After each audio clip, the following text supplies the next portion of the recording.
আমিও আমার পুত্র খালেদ অমিতপুরের উদ্দেশ্যে রওনা হয়েছি। পথে পথে সে তার নাম কেন রাখা হয়েছিল জানতে চাইল। আজ থেকে প্রায় 1400 বছর আগে ইসলামের ইতিহাসে সংঘটিত হয়েছিল এক অবিস্মরণীয় যুদ্ধ, মুতার যুদ্ধ। এই যুদ্ধের শুরু হয়েছিল একটি দুঃখজনক ঘটনা থেকে। নবীজি মুহাম্মদ সাল্লাল্লাহু আলাইহি ওয়াসাল্লাম একজন সাহাবী হারিস ইবনে উমাইর রাদিয়াল্লাহু আনহুকে ইসলামের দাওয়াত পৌঁছে দিতে পাঠিয়েছিলেন শামের এক শাসকের কাছে।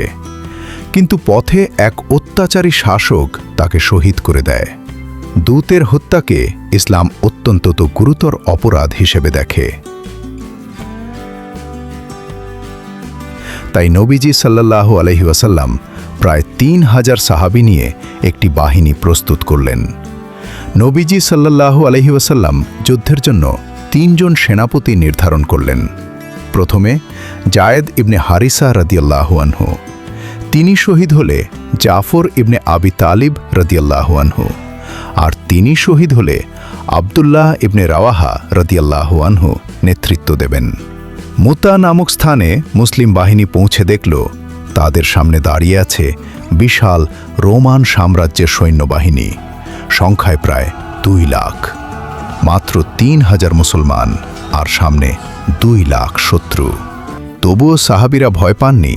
তারা বললেন, আমরা সংখ্যার উপর ভরসা করি না, আমরা আল্লাহর সাহায্যের উপর ভরসা করি। যুদ্ধ শুরু হলো। প্রথমে সাহসিকতার সঙ্গে যুদ্ধ করতে করতে শহীদ হলেন জায়েদ রাদিয়াল্লাহু আনহু। তারপর পতাকা তুলে নিলেন জাফর রাদিয়াল্লাহু আনহু।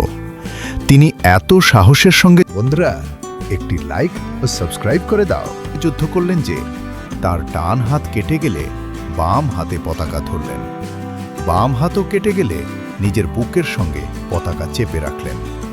শেষ পর্যন্ত তিনি শহীদ হলেন।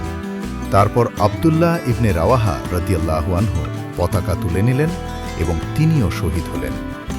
তখন সাহাবীরা নেতৃত্ব দিলেন মহান বীর খালিদ ইবনে আল ওয়ালিদকে। তিনি অসাধারণ কৌশলে মুসলিম বাহিনীকে রক্ষা করলেন এবং নিরাপদে ফিরে আসার পথ তৈরি করলেন।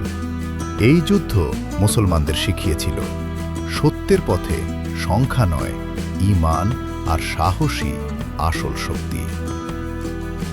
অবশেষে অমিতপুর পৌঁছে গেলাম। আজকের মতো এখানে ইতি আনছি, যাচ্ছি না। অতি দ্রুত আবার ফিরছি। বন্ধুরা সাবস্ক্রাইব করে দাও। আসসালামু আলাইকুম ওয়া রাহমাতুল্লাহি ওয়া বারাকাতুহু।